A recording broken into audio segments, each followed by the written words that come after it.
We're going to go ahead and begin. Again, I'm filling in for Jeff tonight, so bear with me, Keaton. So, You did good last time. try to get them done and get out of here. We don't need to be here too long, right? So, See how I did. we're going to go ahead and open up with the Seminole Airport Authority. Jay, can we have a roll call, please?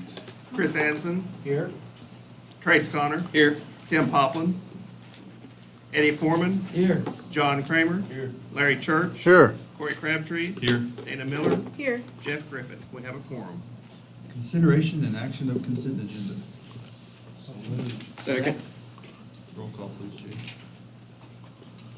Chris Anson, Yes. Trace Connor. Yes. Eddie Foreman. Yes. John Kramer. Yes. Larry Church. yes, Corey Crabtree. Yes. Dana Miller. Yes.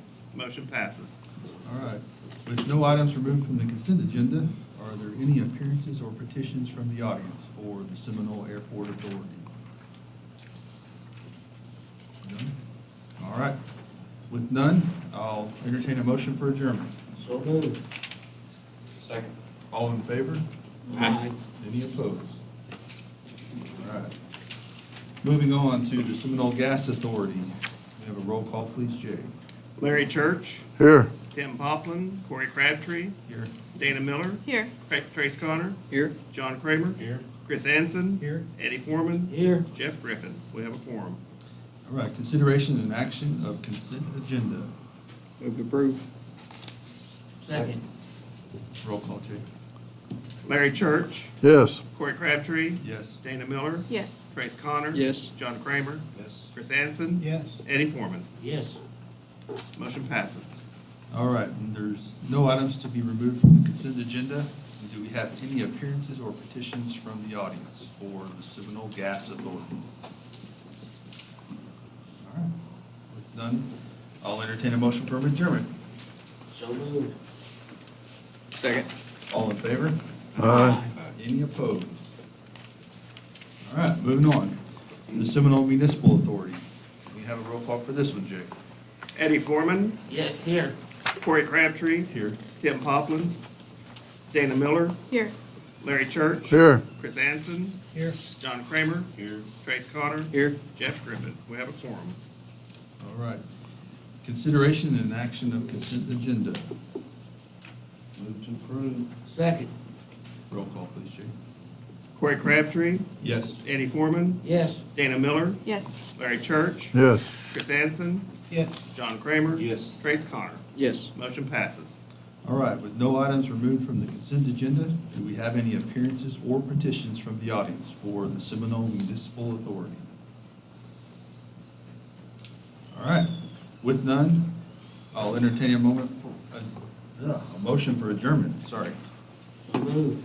second, All in favor? Aye. aye. Any opposed? All right. Moving through these pretty quick, right? All right. We can go ahead and open up the Seminole City Council meeting. Can we have a roll call, please, Jay? Tim Poplin. Corey Crabtree. Here. Larry Church. Here, Trace Connor. Here. Chris Anson. Here. Eddie Foreman. Here. Dana Miller. Here. John Kramer. Here. Jeff Griffin. We have a quorum. All right, we'll stand for the Pledge of Allegiance and prayer by Chris. I pledge allegiance to the flag of the United States of America and to the republic for which it stands, one nation, under God, indivisible, with liberty and justice for all. Father in heaven, thank you for the city of Seminole and all those who call Seminole home. Thank you for those who have made Seminole what it is today. Open our minds and hearts as we discuss tonight's business so that we may make the best decisions for the city and its citizens. We ask this in your name. Amen. Amen. All right. Consideration and action of consent agenda. Do we have I need a motion. So moved. Second. Roll call, please, Jay. Corey Crabtree. Yes. Larry Church. yes, Trace Connor. Yes. Chris Anson. Yes. Eddie Foreman. Yes. Dana Miller. Yes. John Kramer. Yes. Motion passes. All right, with no items removed from the consent agenda, do we have any appearances or petitions from the audience? I didn't get the sign-in sheet. There was none signed. There's none on there? Okay. All right, moving on. We're going to open up the public hearing. This public hearing is to solicit discussion, inquiries, and comments regarding the Main Street Overlay Project being proposed by Seminole Urban Renewal Authority. I'm going to give a quick synopsis of this. You bet. Thank you. Appreciate you guys being willing to do this. So, kind of give you a little bit of the background on what we're doing. The Seminole Urban Renewal Authority has been, for months and months, been trying to do something to have an impact downtown. The City Council was kind enough to allocate $700,000 to the Urban Renewal Authority to make an impact. The Urban Renewal Authority went to Blanchard and toured a really nice facility that they had done in their downtown that seemed to recharge what they needed to see happen in their downtown. And we thought we could model that in Seminole. However, acquisition of land and the cost of demolition was way too expensive. And so the Urban Renewal Authority kind of said at that point, hey, what are some other options? One of the things that had been put forward was that we really need to upgrade our sidewalks downtown, and the petitioner was begging that we do something to get rid of the bricks. So we, the staff, went about developing some alternatives, and we came up with what we felt like was a pretty good alternative. And we have partnered with the TSET, the Tobacco Settlement Endowment Trust, to do some engineering on replacing the sidewalks downtown. We have a grant for that, and the engineering is already underway to do the sidewalks. But the Urban Renewal Authority and the City Council felt like, you know what, before we get too deep and too far along in covering these bricks, we probably need to get a lot of citizen input. So far, the Urban Renewal Authority has had 2 public hearings. The vast majority of those public hearings were favorable to asphalting over the bricks. There were some comments that were, hey, we do want the bricks gone, but we would rather concrete it. And I can tell you that that's almost double the cost, which is more than what we have allocated under Urban Renewal Authority. One comment, and this is probably the most aggressive comment thus far to the bricks, would be that, hey, we would like to go ahead and overlay it. We understand that it's very rough, but we would like to save some cross paths. And if you could leave some of those in brick, just to kind of respect the history of what has happened there. So we've had an eye towards something. We don't exactly know what. Again, we're not very far into this, but we felt like we were to the point that it was time to bring it in front of the City Council for their own public hearing. There will be no action taken tonight. This is simply just to get input from the citizens. Do you want to save the bricks, or are you ready to see something smoother on the driving surface, and what is your opinion on the sidewalks? One big element that needs to be brought forward, because it's an expensive one, is that when we do anything to the bricks, there will be the need to replace the water line. To our knowledge, all of the water line under Main Street is well over 80 years old. And we know at some point, and you probably already see quite a bit of concrete that's been poured back into some holes, but we know at some point we're going to have a geyser, and the bricks to a large degree are going to be gone anyway. So we would love to have the encompassing project and to repair that water line and get it new so that all of downtown will appear, at least the driving surface and the sidewalks will appear vastly upgraded. And even the things you cannot see, such as water service, would be under, and it's going to be a great project if it gets to go.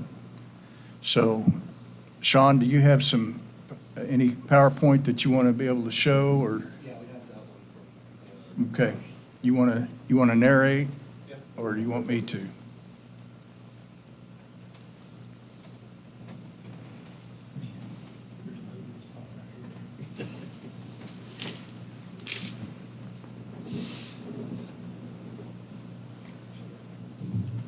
Sean Carlisle, he's our tech guy, information and technology. Hi, my name is Sean Carlisle. I'm IT Director, GIS. I also get to help out with urban renewal. So basically, a little background on urban renewal, in case you're not familiar. Is a board that was put together about 15 years ago, Steve. It's a 5-member board. Members are put in place by the mayor, approved by city council. I think they run for about 2 years. And what urban renewal does is they're responsible for cleaning up blight, tearing down any structures that may be considered blight, cleaning up properties.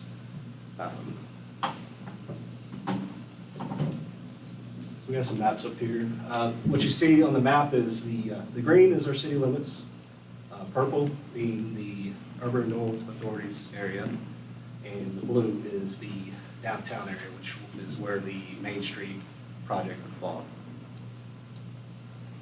And kind of give you an idea, give you some kind of visual aspect as to what urban renewal does.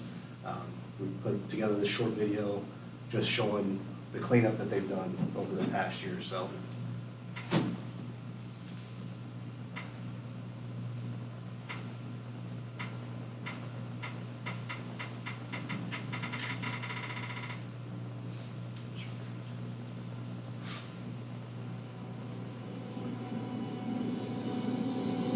We kind of put that together just to kind of give you an idea of how much work goes into it.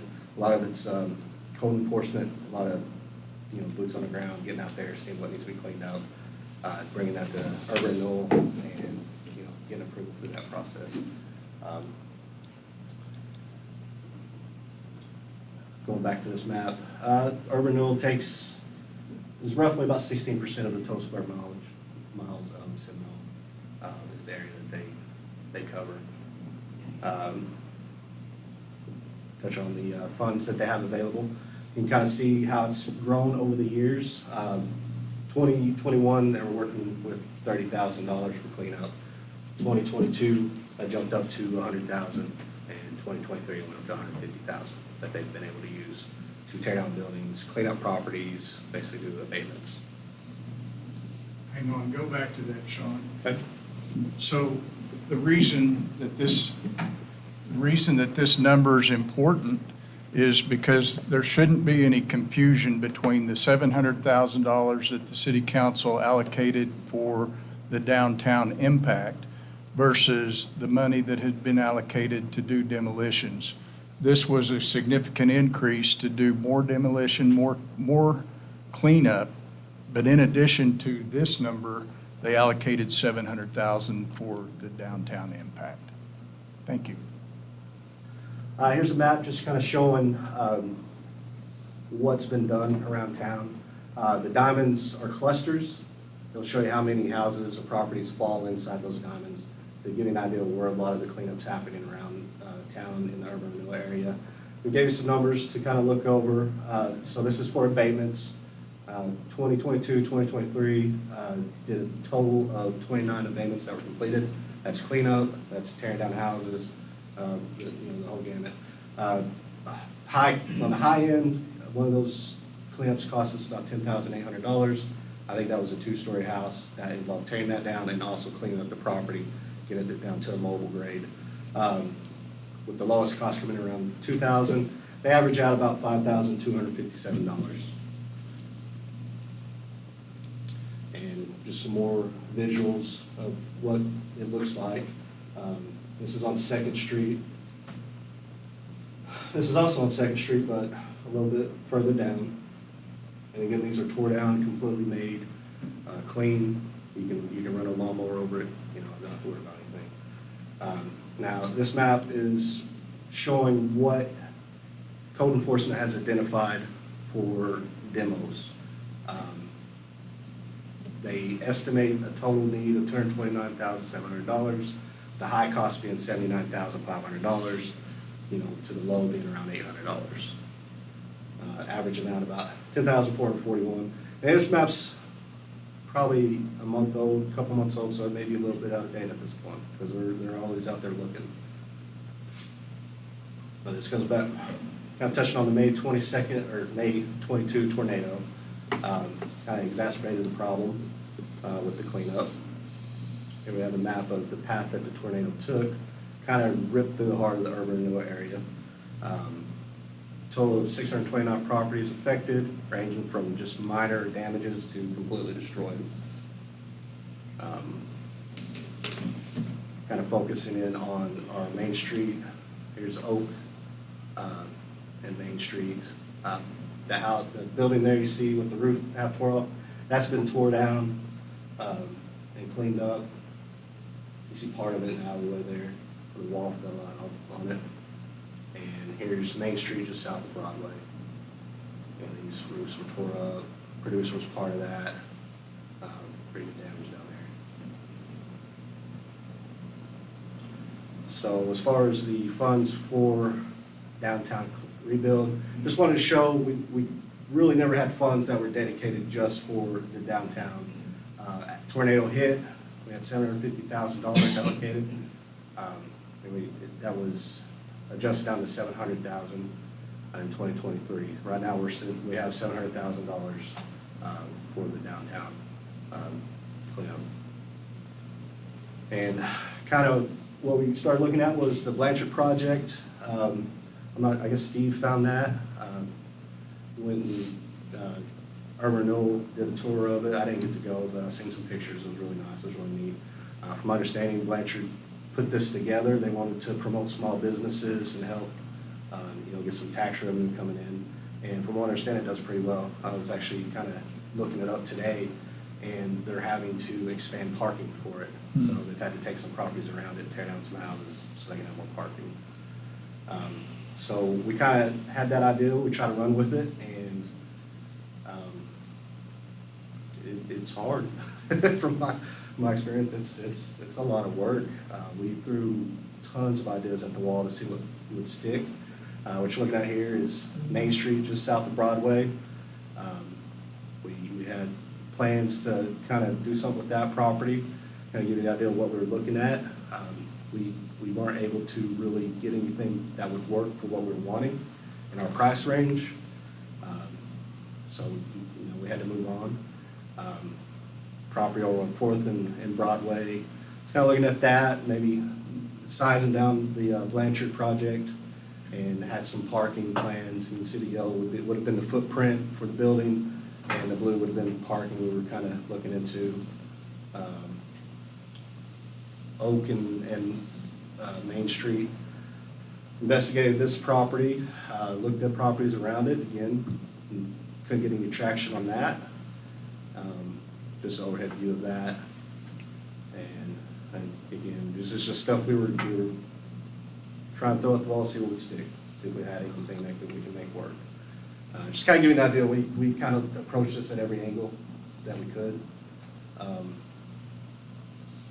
Properties over on Seminole and Main Street. And kind of leads us to the overlay that was done on Main Street just south of Struthers. That was, from my understanding, that was a big hit. Everybody liked it. Got a lot of positive feedback from people on Facebook. I actually seen somebody at one point driving down the road with a GoPro recording as they're driving down the road. So I thought that was pretty neat. It's kind of a light bulb moment. I said, if this is works, why not just go further south? Take it all the way down to Broadway. Invest in the infrastructure there, place water lines, sidewalks, maybe, we can bring in some businesses that way. And that's kind of where we are. Map of our water systems downtown. So, that's where we're at. Yes. Very good. Yeah. Great job. I would emphasize that you saw a lot of demolition. Much of what the Urban Renewal Authority does is actually regeneration, either taking properties back and making something happen, similar to their participation in the Hardin Landing building right across the street from Boomerang. That new building had significant participation. So there are many projects. I won't really get into that, but I think we're ready to hear from the public on what their wishes are for whether or not to overlay the bricks or their ideas on what to do with $700,000. Do we have anybody that would like to speak? I've just got 2 questions, if I could. Do we need to come to the mic? Can you guys hear him? It's up to you. You mind coming to the mic just so we can get it recording? I mean, it's real Appreciate it. short questions, Oh, okay. but, wait till I get to the mic. One question, it's something that's come before the council several times, is the water downtown. Will replacing the lines fix that problem? Do you think, Steve? You mind if I Go ahead. take that? I'm sorry. Okay, so the answer is it will improve it. Many times what we find when we replace old, especially really old lines like that, with new lines, is that the water where we test it, whether it be at the hydrant, those tests are perfect. They are great water. However, once we get past our line into the service line, the lines that are either under a house or a business, those are still really old and may have corrosion that with the new water coming in flakes off and makes the water seem much worse or colored. So I'm going to tell you, the water will be better, but it may not appear that way, especially at the first. And then my second question is, now if Urban Renewal is paying for the demolition, do y'all put a tax lien? How do you have, to me, that property owner should be paying for that instead of the city. So do y'all acquire that property through a tax lien or something if they do not reimburse? I'll take that one if you want. Go right ahead. So this is the biggest problem that most municipalities face. The law provides that when a municipality condemns a property as a public nuisance especially, and it has to be taken down, oftentimes, obviously, the property owner, whether they're deceased or have just abandoned the property or for whatever reason, they're no longer around. So it becomes an issue of the city placing a lien on the property. That's been problematic in the past. We can place a lien on the property to recover the cost of that lien. Chances are that will never happen. In fact, if you place a lien on the property in the past, you have a year on that lien. It's been in the past a year to foreclose on that lien and, try to sell the property at a sheriff's sale to recover your cost. That doesn't happen on a lot that's not worth $1,000 when it costs us $10,000 to take it down. So by the time you get into, legal fees, a foreclosure, doing it that way, you hardly ever get it. You do have an opportunity, or the city does, at the end of the year, if the property taxes, when they come due, those liens are supposed to be satisfied by the property owner. They're collected, the taxes are collected along with the lien, and that's supposed to be remitted to us. It often doesn't happen because most are, if not all these places, but a lot of them, the taxes aren't paid and they go to the state. The county owns them. So we have to be very selective in what we choose to go after and what we don't, because oftentimes it's just a waste of resources, so. And this other thing, just a statement, I pastor the First Missionary Baptist Church at 515 West Evans. And y'all have taken care of some properties in that community. I just want to say we appreciate you. Just abandoned old houses that just sits there and falling apart. Great. It's nice to have those taken down. Great. Could I add one thing? Yes, so just so everybody's clear about the condemnation and the tax lien placement, When I got here in 1998, the city actually owned 108 vacant lots. And we were spending so much money monthly, especially in the growing season, to mow. And where we couldn't mow, the people that weren't taking care of their jobs were pointing to those lots and saying, hey, the city doesn't do your own job. Why should I have to? So it took us about 3 years to divest ourselves of 108 vacant lots. So we're very careful about whether or not we take those lots back and actually possess them as owner. We don't mind putting liens on them, and if we can get any money recouped, we want to do that, but it's not something that's untenable situation if we start collecting all those lots. All right. Anybody else? Do you have any others? No? Do you want to open this up to council as well now? Yeah. So that you guys have any comments or that you guys want to give? Yeah, I do. Go ahead. Okay, so I have actually a few questions. The two public hearings that were held, do we know what time those were held? During the day, during the evening? We have the chairman of the Urban Renewal Authority here, and she would love to tell you all about those public hearings. Claudia, would you mind? No, not at all. The first hearing was at 5:30 on Tuesday, January 30th, I think. I read the paper today, didn't you? But anyway, it was on at a regular urban renewal meeting. Okay. And this room was packed. I think Mayor Griffith was there. Trace, were you there? No. What other councilman? I was there. Larry. Larry was there, okay. And the room was packed, and everyone, at first I thought everyone, when we got the list, had signed in, but they had signed in, but not to speak. But we did open it up so everyone could speak, and I would say for the most part, it was all favorable. A few want some historic, like the bricks at the crossings, just some historic things left, if at all possible. And then we had another meeting at noon, probably 3 or 4 weeks later. And we had 2 people here, and they were both for overlaying the bricks. And I think we even put that in the minutes, I remember us asking. We didn't, the first one, so many spoke in favor. I don't know if they're all in the minutes. Sean, you can probably better than me. Yeah, we actually. We did? Okay. So, favorable. No one has really stood up and said they're not in favor at the 2 hearings. Okay. So, and this is the third.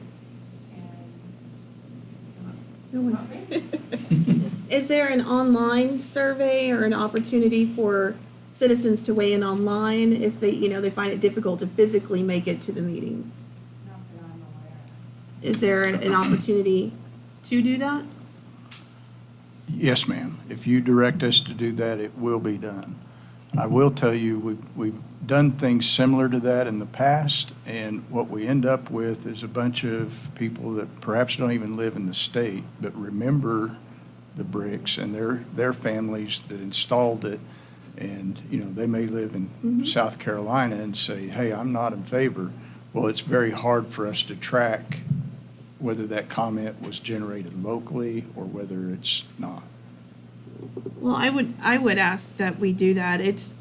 Those meetings, I wasn't able to make it to them, working or other, issues. So I think in order to be fair and get a broader response, like you said, you got 2, the last one, none today. So, to almost kind of have some more empirical information to help, make a better decision, I think that would help. Okay? Because what I've seen online, someone had mentioned it on Facebook, and Facebook is what it is. But what I had seen was the majority of comments were they wanted to keep the brick. And so that's kind of where I'm actually leaning towards. And, you know, given that this ward in our town has this, I want to say that the bricks, one, we're all aware of the historical nature of it. My own grandfather helped lay those bricks. So it tethers people to this community, I believe. But there's an aesthetic character that we would be getting rid of if we got rid of those bricks. There's a heritage and an identity that our community has that is tied to the downtown area and the oil boom. And we see those pictures of, you know, kind of the heyday of when we had all of that here. And those bricks are a reminder. And I think it's an important piece of our character as a community. And the workmanship that went into it, I think to say, you know, just pour concrete over it almost sounds obscene to me to just get rid of the history that way. I do understand that, you know, preserving our heritage, preserving our history and our identity is almost in contrast to what you're hearing from people who are, you know, who have businesses downtown who want to see that changed. I don't know if paving over it is the answer to all of their problems.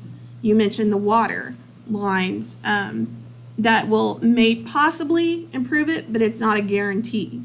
And who's to say that improving slightly the water lines is going to bring more business? I don't see that happening. I would like to see more abatement and things torn down and maybe a park put up, or being more creative and leasing those buildings for folks who want to make an impact downtown. I don't believe that that pouring over the bricks and erasing that part of our history will contribute to the success of downtown. I feel like there's a better answer. I feel like there's a more creative answer, and I would like to hear some more from people in the community. And I think the online survey, and if you have a way to figure out, to verify if they're an actual citizen, I think would be great. I think you and your staff could do it. You guys are smart. And that would be my comment. Thank you. Thank you. Anybody else have a comment? Larry, it's your ward. Do you have any comments on it? Well, as I understand it, we're still preserving the bricks from Broadway to the railroad track, right? Yes. And some of the things that were suggested has been that we not just put in like imitation bricks at crosswalks, but have some of the original bricks to make our crosswalks out of. The problem that I hear from the merchants downtown is it's rough, which I like it when you drive on it because it slows people down. Mm-hmm. However, when you walk on it, it's easy to trip. It's difficult for folks to get out of a car, over the curb, or get out of a car, walk down to a crosswalk to get onto the sidewalk. I think that is a hindrance to business. Nothing lasts forever. How much of these bricks, I'm sorry, were you done? No, I think it's time for the bricks to go in the commercial area there. I don't like Facebook. I don't like Facebook for two reasons. The primary one, though, is that everyone gets on it to complain. It doesn't encourage a positive response. Or solutions, as someone says. What it does encourage is people to complain. It's just like when you go to work, how often do you hear someone say, "Damn, I'm glad I got to come to work today. I like my job." You don't hear that. You hear people come to work and say, yeah, another day, another dollar. I'll put up here, you hear what old so-and-so, you know. All of that is intensified in Facebook, in public media, or social media, I should say. 3 meetings we've had, you see. The first one, all those people who really had an investment in it and a concern showed up for that first meeting. They really did. I'm a spectator. I mean, I have some property downtown, that's true, but none of it's going to be affected directly by this overlay. And I'd like to get those water lines repaired as soon as we could, because I get an earful about how the rusty water is staining people's facilities, in their sinks and their commodes, and plugging up their water heaters and all that stuff, and that's because they're not getting good water. So we're gonna have to dig that stuff up anyway. How much should that was gonna be my question, how much do you have to dig up of that street to replace that line? Is it 5 foot in from the sidewalk, is it the whole middle of the road?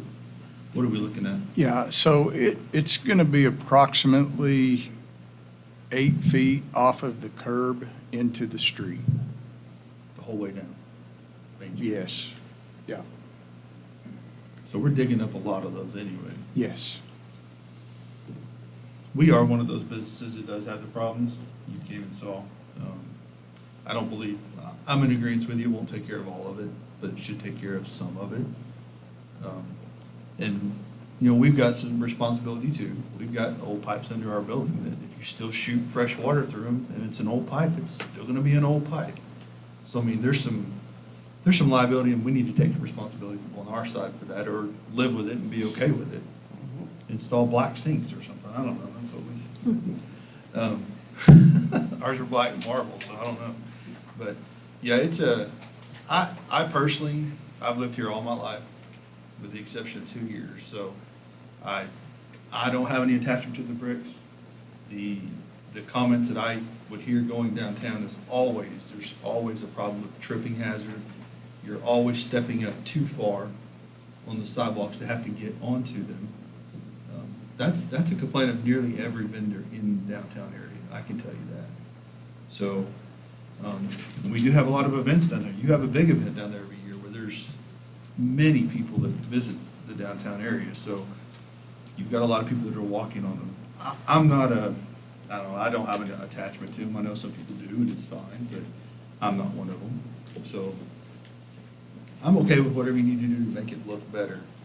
And I did have a question on the sidewalks. Are we looking at taking out all the sidewalks and replacing them, or are we just building up, repairing, just gonna replace all of them? Because they're wavy as it is now. You guys see some parts of that, so. Yeah, so we had a few models that we liked. One, Ada downtown just did theirs, I guess the Chickasaw Nation redid theirs recently, and it looks fantastic. It really did a nice job. One of the things that we're paying special attention to, and it's been a request from us for years, is to provide ADA accessibility in the middle of the block, not just on the ends, but provide something in the middle of the block. And Ada does that. And so the reason we haven't been able to do anything is if you touch that, then you must bring the entire block up to ADA accessible standards. So we've been reluctant because we didn't have a solution. This engineering grant through TSET is going to provide us with probably 1 or 2 solutions, but at a minimum, what I expect is that the whole thing will be removed. There'll probably be slight slopes to take away the 2-tier stepping system. And I would add that these are not mutually exclusive. In other words, we don't have to do the streets and the sidewalks at the same time. If the council determines, hey, we want to save the streets, we can still do, now, I don't know that that's what the Urban Renewal Authority is going to recommend to you, but we can still do the sidewalks without doing the streets. What is mutually exclusive is the water line. We can't really do the sidewalks and the water line without doing the bricks. We have to do the water line and the bricks together. I don't even see how you could, the level needs to be brought up so much that I don't know how we can't do that without adding to the surface of the brick or taking them up and adding up, whatever you gotta do, but it's got to be built up to some degree, because you can't bring the sidewalks down and then add stairs to get into someone's business. That doesn't alleviate the problem, that just adds to it. So we've got to bring it up at some point so that you can just walk, step, and go into someone's business. I think that's the point, part of that, besides for the rough roads and the way it is, so, yeah. That's my opinion. We think we're going to be able to solve that through engineering, solve the drainage issues, but just visually, I think if you could see in your mind's eye, adding 4 inches of overlay, sometimes 5 inches, to what's existing, it's going to automatically raise it so far. So if we take out the curbs and the sidewalks, it'll be something that can be achieved. I think we need to remind ourselves we'll have from Broadway onto the depot, or whatever that end, but also we still have the section of Broadway, correct? That's not going away, or is it going to go away? There's not a section of brick on From Broadway. to Milt Phillips? That's stamped Is concrete. it stands? Mhm. Just the center of it though, right? I thought it was brick the rest of it. There you go. Guess you're only gonna be left with a little bit. And For some reason, I thought that was all Oak brick Street still. will also remain bricked on both sides of Main. Okay, yeah, there you Well, if a person wants to get a perspective of what it's like being downtown to try to shop and go places, just throw your buddy in a wheelchair, push him around downtown, go in and stop, sitting out of the stores, see what you're up against. Yeah, I mean, we're receiving injury reports pretty regular. I know Melvin fell, broke his arm last week or 2 weeks ago. go. Oh, In front of Boomerang, so, I mean, we gotta deal with it. So It's we might dangerous, as well. yeah. no, But I would like to be clear, though, he fell on the sidewalk, not on the street. That's correct. Okay, so, and what you're saying is, someone's gonna be in their wheelchair on the sidewalk, No, I'm not on the saying that. street. No, I'm not You can't saying get the that. wheelchair up on I'm the saying, sidewalk. if you But get they- out of it, But if we improve the sidewalk, you if you can. park your car in the middle of the block, if you go there, we've got, you know, if you park your car in the middle of the block and you're wheelchair bound, Could we not put the handicap spaces at the end of the street? we have them at the end Well, of the then why street. are they parking in the middle of the street then? Well, because there's no other parking place. So, That's all of the handicap spaces Will be are full. being full right now, When I today. go downtown, I have a handicap sticker, I have to park, no telling where. Then we because should increase the someone that- handicap well, spaces. I think that's what he's trying to say. If we upgrade the ADA requirements for part of it, we have to upgrade them all. Is that what you're trying to say? No, Well, Steve was trying to say. That's what we have- Steve was saying, he pointed out that once we touch the ADA stuff, or the sidewalks in general, we have to bring them up to code. That's not what you said, Steve. What you said was if it goes, they're good on the ends, but if we want to put one in the middle, then we have to address the entirety of that space, correct? Right. Mhm. That's Right. not what you just said. What you Okay. said was, if we do the ends, then we have to do the whole thing. What I heard Steve say, tell me if I'm wrong, is if we address the middle, then we have to do the whole thing. Correct? Yes, if we begin corrective actions on that block, I don't think they give me an out to do just the end or not. If you So- start corrective actions on the block, you have to do the whole block. Okay, so what you said earlier, though, was that they're not mutually exclusive. So what I hear you saying now is that they are. If we make improvements to the sidewalk, then we have to do the street. No, No, you have to, Just- you I have was to bring your asking- I was asking him. sidewalks up to code. yeah, I'm sorry. If we do anything to improve the ADA position for the sidewalks, there, as far as I know, there may be, but as far as I know, there are no ADA requirements for streets. There may be for the crosswalks, but let's I'm just going to say that does not generate the requirement for ADA compliance. Well, So- just so we'll be clear about what I said, or what I'm saying, is brick streets present a hazard for people walking on the brick street. They present a hazard and a tremendous difficulty for someone that has to push or navigate a wheelchair down those streets, or a walker. Not So- more or less the streets, but also getting that wheelchair onto the sidewalk. Well, you have to go to the end of the block to do that, the way it presently is. So I guess my other question is, are there any other public hearings out after this one? There are none planned. If the Urban Renewal Board directs us to have more, we can. And then also too, how do they go about making their decisions? So what I hear is kind of the number or the amount of one way or the other, for it or against it, is kind of what I'm hearing mentioned a lot. Is that what you base your decision on? So like if you get quite a few tomorrow of people saying, we want to keep the bricks, and it comes out even, how do you make a decision for a recommendation? I don't think it's our decision, we just make a recommendation, isn't that right, Steve? That's what I It's the- just, It's the council's So, yeah, so, yes, the Urban Renewal Authority was allocated the money. It is their decision. However, they've elected to come back to the city council with their recommendation and let you guys make the final decision and that's what I'm asking, is how do they get to that recommendation? through the public hearings. They're going to discuss and debate among themselves with the pros and cons. What will this mean to our downtown businesses? Remember, they're charged with regeneration.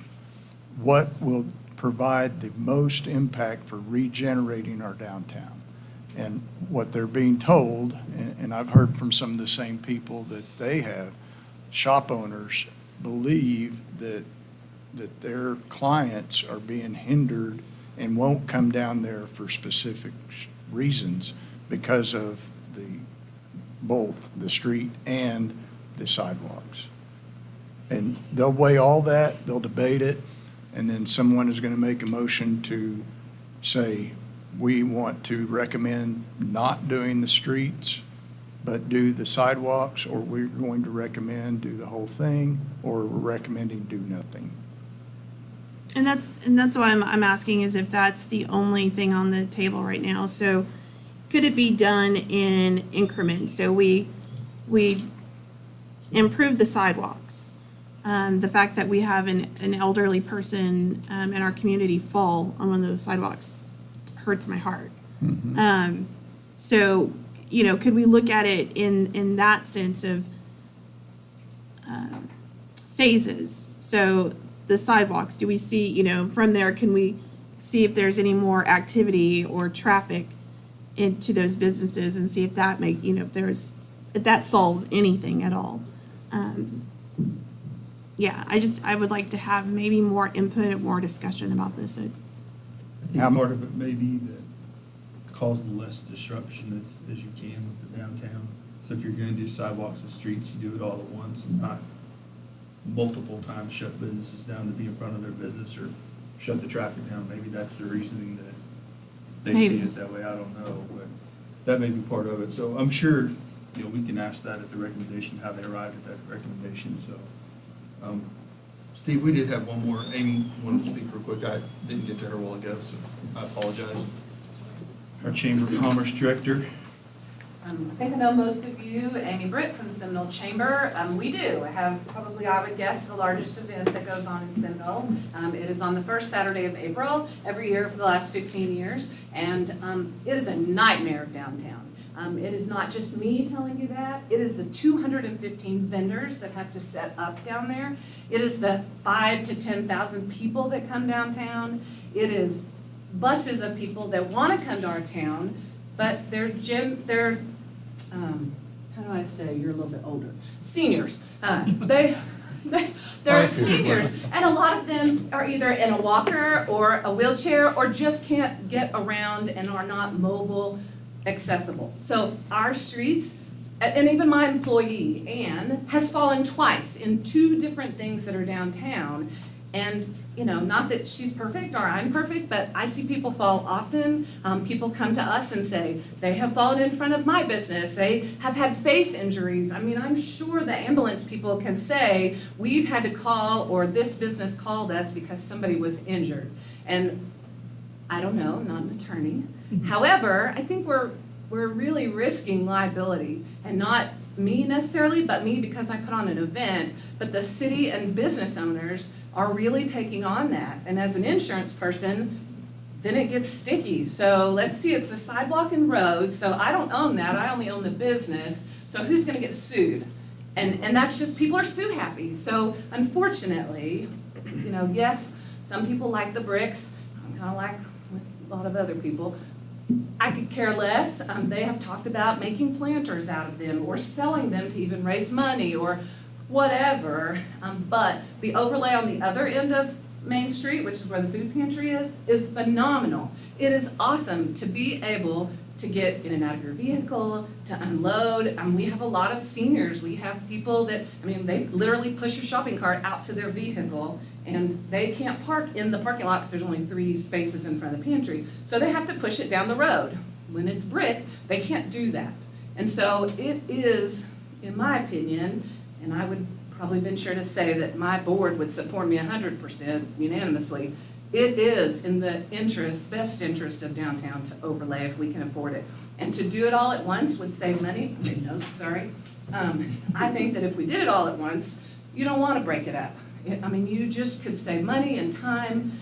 And I agree with Corey. There are a lot of businesses that probably do need to upgrade theirs. But as soon as we get the new water lines, then it becomes, when they call the city and say, my water is terrible, guess what? They can return and say, okay, we've done it up to your business, so now it's your turn.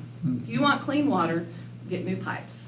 Because we've done our part, you know, you've got to do yours too. So I agree with that. It's maintenance and upkeep. Do what? It's maintenance and upkeep. It's part of it. I agree. And I also think, no disrespect to you, I think it's an excuse when people say they can't attend stuff. Our community is super good about doing community input and feedback. So we just recently did a survey online, and Steve's right, it was terrible. I mean, you surveyed thousands of people, and we probably got back 15. And I'm like, really, folks? It's like 5 questions. And it couldn't help us because it was about something that we try to do and impact. Anyway, long story short, it was very difficult to get results. Where these kind of things, where people actually show up, and that first one, I don't know the number, but I guess there had to have been 40 to 50 people. I mean, it was packed in here. And I mean, people participated, and there wasn't one negative comment or a comment that said, let's save my bricks. We just didn't hear it that day. And so, although the one only had 2, I mean, they really have tried different times, after work at 5:30, you know, this one's at 7. I mean, I think the options are there. I think it's, you know, people don't generally attend city council. And knock on wood, the reason there's a number of people here tonight is because our leadership group is required to come to a meeting, and they have chosen this one. So you got a little more feedback because of that. So, and the other thing is, truly, if you want to know, there's about 50 businesses downtown in the downtown district. And I mean, reach out to them, go and talk to them, because those are the people it's going to impact. Those people, like Corey, that didn't even know the road had been done on the way. And it's on that map too. I mean, there are a lot of people that don't come to the downtown district. Ward 1 is a lot of times ignored.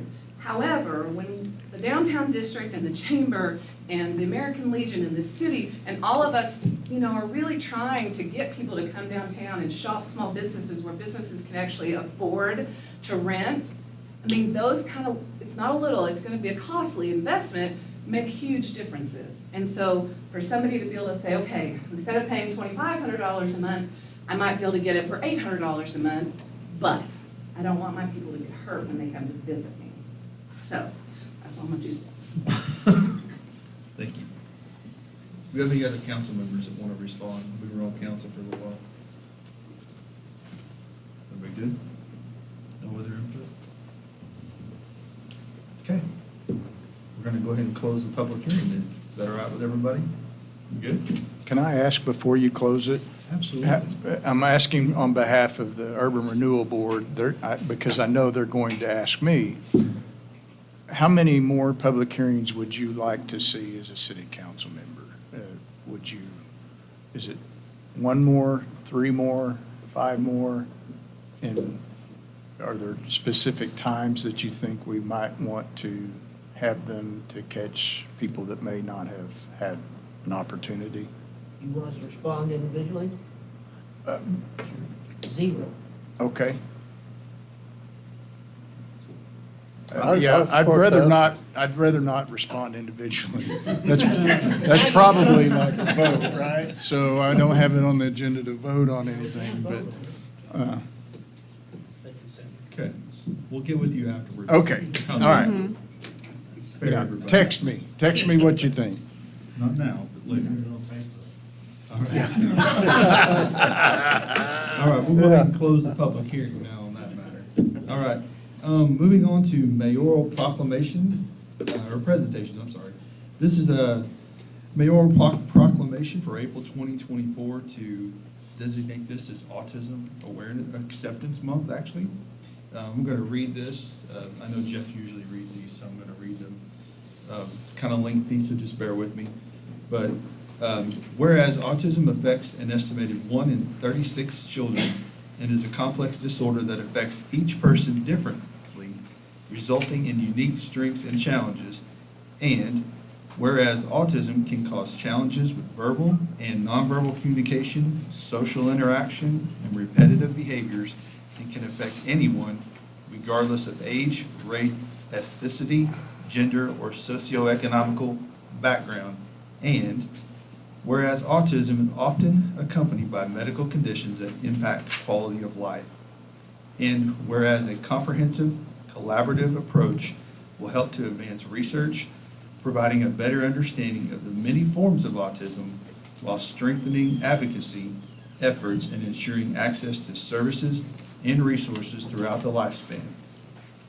And whereas early diagnosis and intervention tailored to individual needs can have lifelong benefits, easing the transition to adulthood and fostering greater independence. And whereas each person and family affected by autism should have access to reliable information, supports, and opportunities to live up to their greatest potential. And whereas the City of Seminole is honored to take part in the annual observance of Autism Awareness Month and World Autism Day to address the diverse needs of individuals and families affected by autism. Now therefore, I, Mayor Jeff Griffin, do hereby proclaim April 2024 as Autism Acceptance Month and April 2nd, 2024 as World Autism Day in the City of Seminole to increase understanding and acceptance of people with autism spectrum disorder. Could you read that again, please? Could not. I could, but I believe you have a copy of that one in your packet. Okay. So, all right, we're going to move on to appointments. This is for the mayoral appointment of Samantha Stanfield, grants writer, to the co-ed or Central Oklahoma Economic Development District Board to replace Brian Baker, Public Works Director. This was a mayoral appointment. He's not here, so we can't ask him why or what for. But I believe this is probably a good decision. She does a great job, so I don't believe anybody's going to have a problem with that one. So, do we need to vote on this? Is your roll call? You need to ratify the appointment, yes. You know what? Oh, just all in favor? All in favor. Okay. For all in favor of appointing Samantha Stanfield to the co-ed board? Say aye. Aye. Any opposed? All right. Moving on to bids and purchasing. Item 1, consideration and possible action to approve the lowest and best bid of $10,953 from American Drones LLC for a DJI Matrix 30T drone with 6 batteries to be funded from county sales tax receipts dedicated to the fire department. I believe we talked about this already, right? We were gonna do this. Move to approve. Second. Roll call, please, Jay. Corey Crabtree, Yes. Larry Church. Yes. Trace Connor. Yes. Chris Anson. Yes. Eddie Foreman. Yes. Dana Miller. Yes. John Kramer. Yes. Motion passes. All right, moving on to item 2. Consideration and possible action to approve the lowest and best bid of $36,232.60 from Zoll Medical Corporation for 2 Z-Vent portable ventilators to be funded from county sales tax receipts dedicated to the emergency medical services, for EMS. Second. Roll call, please, Jay. Corey Crabtree, Yes. Larry Church. Yes. Trace Connor. Yes. Chris Anson. Yes. Eddie Foreman. Yes. Dana Miller. Yes. John Kramer. Yes. Motion passes.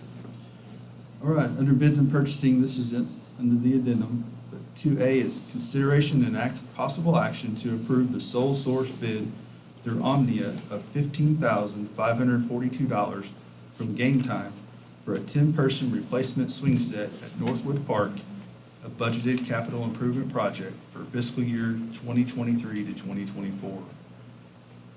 Does everyone know why we're doing that at Northwood Park? Do we need any kind of explanation on that? This is not the only park we're going to impact. It's just the more I just immediate. didn't know if there was confusion with it being at Northwood versus the school using it. I didn't know if that was any confusion to anybody. They are going to be upgrading. This kind of dovetails into what they're doing, so. Okay. Motion to approve. Second. Roll call, please, Jay. Corey Crabtree, Yes. Larry Church. Yes. Trace Connor. Yes. Chris Anson. Yes. Eddie Foreman. Yes. Dana Miller. Yes. John Kramer. Yes. Motion passes. All right, also on the addendum, under bids and surplus, item 2B is consideration and possible action to approve the high bid of $1,000 from Jeremiah Stanfield for a 2001 Ram 3500 at the fire department. Cash now. Move to approve. Second. Roll call, please, Jay. Corey Crabtree, Yes. Larry Church. Yes. Trace Connor. Yes. Chris Anson. Yes. Eddie Foreman. Yes. Dana Miller. Yes. John Kramer. Yes. Motion passes. All right, moving on to ordinances. Consideration and possible action to approve ordinance number 1300, an ordinance requiring job tracking for entities utilizing community development block grant, Economic Development Infrastructure Fund, CDBG-EDIF, funded infrastructure improvements within the city of Seminole, Oklahoma. Is this a requirement, excuse me, is this requirement of the block grant? Yes, so the next few items, you may recall the public hearing that we had before.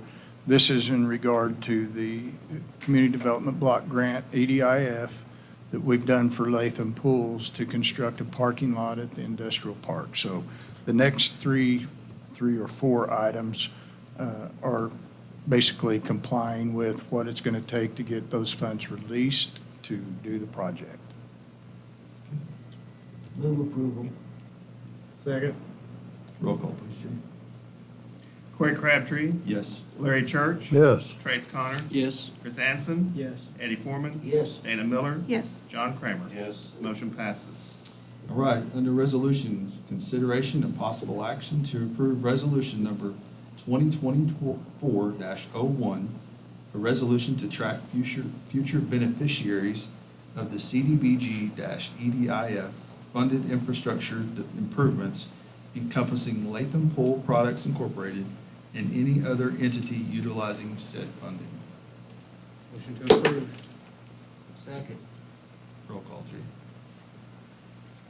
Corey Crabtree, Yes. Larry Church. Yes. Trace Connor. Yes. Chris Anson. Yes. Eddie Foreman. Yes. Dana Miller. Yes. John Kramer. Yes. Motion passes.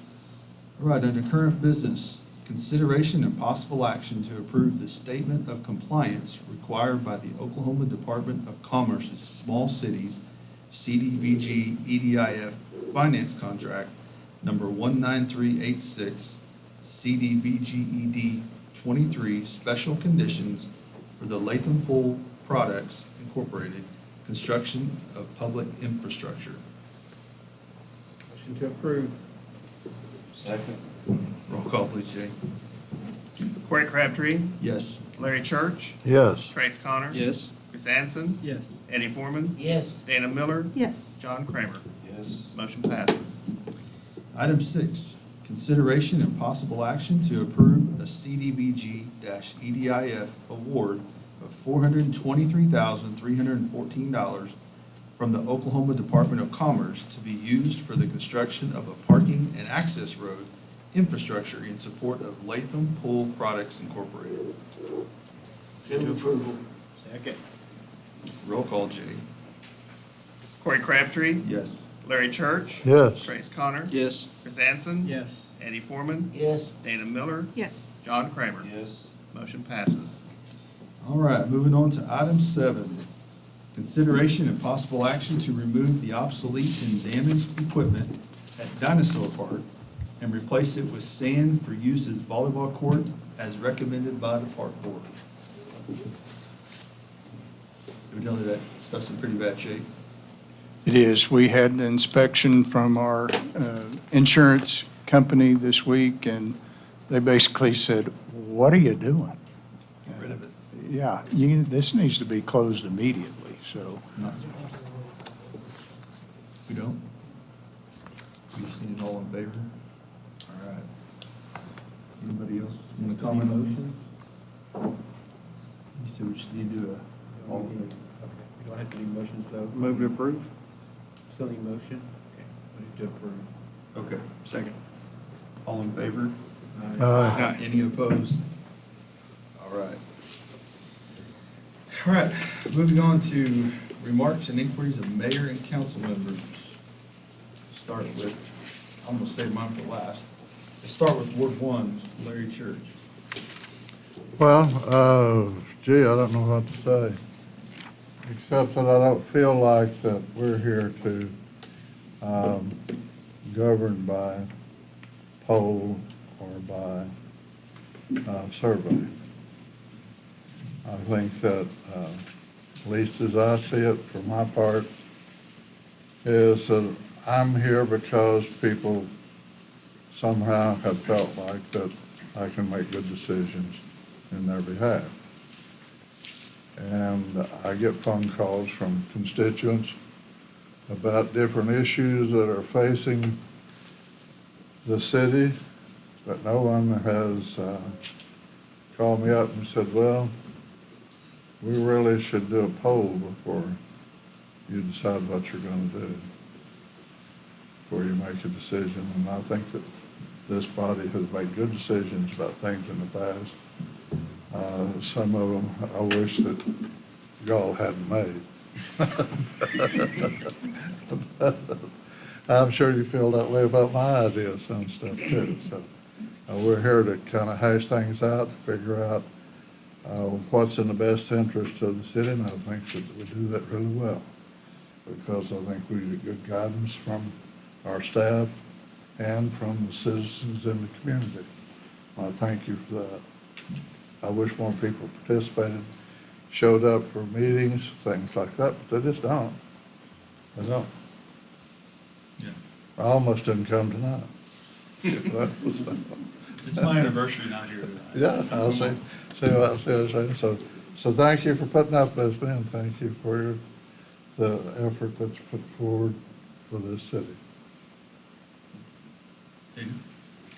Let's see, I had one constituent issue, an email from a business owner who was concerned about the increase in water rates while still having poor water quality at 2 of her business locations. And I want to thank Steve for responding to that quickly and kind of laying out kind of the history of it and the solutions. And I forwarded that on to her, just so you know. So thank you for that. I also want to thank Sharon Emmett. Is she here? No? She's off this week. She's off this week. So I want to thank her. I came across a grant. Chase Park is in Ward 1, and just, it's kind of, it needs help. And I know the city, or the Arts Council has tried to invest in the park. I know the city has invested in cleaning up the park. So, just kind of building on that momentum, always on the lookout for granting opportunities, and I found one. Contacted, I believe, Mayor and Steve, and Sharon got with me really quickly. I think it was like a 2-week, not even 2-week turnaround on getting a grant submitted, and she did it. So I just want to thank her for that, for moving really quickly. She had some good ideas, and whether we get it or not, I think that the fact that we're at least trying, and that Sharon was amenable to do that, I just want to thank her for that. She went definitely above and beyond. So if you'll pass that on to her, I appreciate it. That's all I have. Thank you. All right, moving on to Ward 2, John Kramer. All right, Eddie Foreman, Nothing from me. quiet bunch tonight. Tim Poplin is out, I'll save mine, Chris Hansen. You're the last one, you got something? I got maybe a little bit here. All right. Golf course coming along very nicely. Spring's upon us here. If you haven't had allergies problems yet, I'm sure you can expect them. SSC, SHS both had their benefit tournaments this last week. Great success. They all raised big money. We'll have high school boys, high school girls. The last week of this month, 3/25, 3/27. You can confirm those dates. Let's see, what else did they have? Many scheduled also in April, so if you're wanting to host a golf tournament and raise some money, you might ought to get on board pretty quick. As far as the new playground equipment at Northwood, my wife's been there 23 years and is really excited. She said every year they always have a kid that is wheelchair or ADA, and there's just nothing for them to do. And so this should help alleviate some of those problems. Another thing, prom thing's coming up here towards the end of the month. 3/28, I'm told, and it's a great deal for the community. Get out there, give them some money, saves kids' lives. So that's about all I got. All right. I'll just say one last thing on the downtown. I know for you guys who have been on Facebook or part of the Facebook world, 2 or 3 years ago, there were some really big eruptions on Facebook about things that needed to be done downtown. And I think the tornado kind of prodded that along, obviously. But I'm glad to see that we're doing something about it. I mean, it's a discussion that probably needed to happen. I think those people expected something to be done then, but money and time is not always on your side, and I think that we're doing the right thing and doing something down there. I'm not an old person yet, getting there, but I can just imagine if I were older, it would be really hard for me to get around. And I hate that happened to Melvin, even on the sidewalk, but it could have easily happened on the sidewalk. It could have happened stepping off the sidewalk onto the street. It could have happened at any point. So I'm glad that we're doing something about it. And I think if you look back, I think a lot of those people just didn't have enough patience to wait and let it happen. I don't have a lot of patience either, but we're finally getting there. So I'm excited about that. And that's really all I have. So I'll move on to City Manager. Thank you, Mr. Vice Mayor. First, I want to look in the camera and wish Kim Crabtree happy 25th anniversary. Thank you for sharing your husband. Larry, I don't disagree with city council members very often, but you said something that kind of caught me off guard, that you'd never see anybody come into work and say, man, I'm glad to be here. I'd like to see a show of hands of anybody that really, really enjoys coming to their work.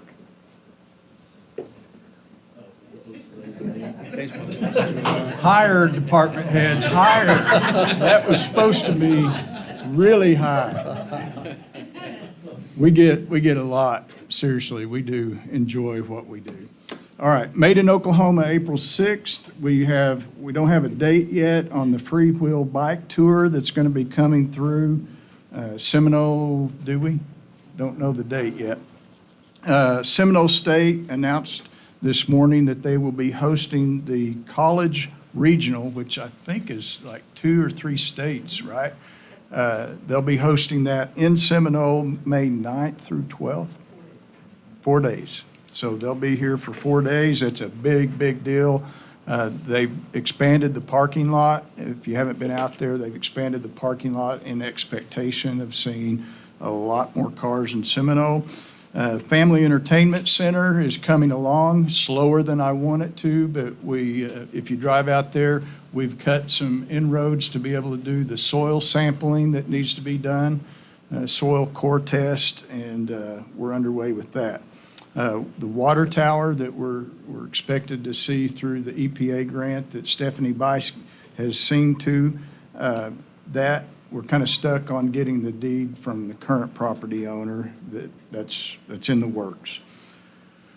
Yeah, golf course looks great. We're on hold, expecting the OG&E trees to be here April 4.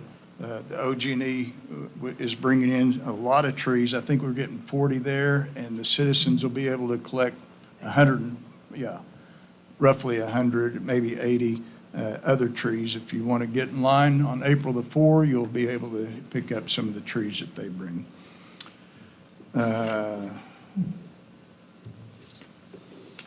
We had a good finance meeting today with the USDA. You may recall that the USDA Rural Development is the one that's helping us finance our sewer plant. We had a lot of questions. I am going to be able to sleep tonight because I thought I was in trouble, but come to find out, we're doing it just fine. And they're expecting to, and they're understanding that we got the grant expecting a $21 million price tag, but everybody in Oklahoma and nationally that's opening bids right now on similar projects is seeing significantly more increase than what we had anticipated. USDA kind of alleviated our fears. They know that they're going to be okay. We'll work this out. So I feel much, much better about that. Next month, I think you're going to see some recommendations from the park board. I think they're asking to be on the agenda. Some of them may shock you in what they're recommending. So be sure and be here next month if you want to hear what their recommendations are with our city parks. That's all I've got. All right, city attorney. All right, well, we have an executive session on the agenda, so I need a motion to. Huh? I did this time. Okay, good. I need a motion to enter into executive session. Second. All in favor? Aye. You don't-